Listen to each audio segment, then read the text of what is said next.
Hello folks, welcome to the channel. If multiple monitors or your second monitor are not detected by the computer, or if you want to connect a second monitor, then watch this video for the solution. Now, the first thing you need to do is update the graphics card driver.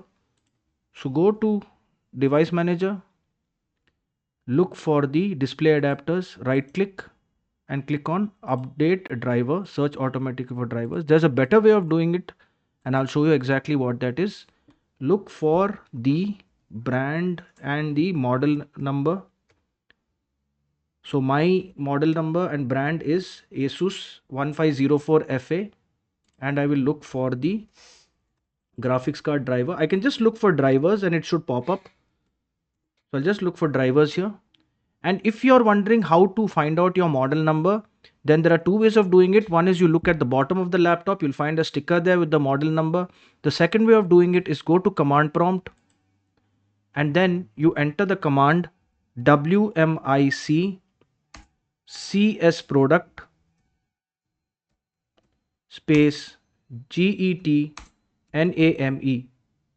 Press enter and you'll get the brand name, the laptop name and the model number. So then you just look for the drivers, go to the manufacturer website and then look for drivers and tools. All right. And then you need to look for the graphics card driver. Here it is. Click on download and then run the installer. Now the next thing to do is to right click on the desktop, go to display settings, and in display settings look for multiple displays. Here make sure both these boxes are checked. Remember Windows locations, monitor connection, minimize windows when a monitor is disconnected, and then click on detect.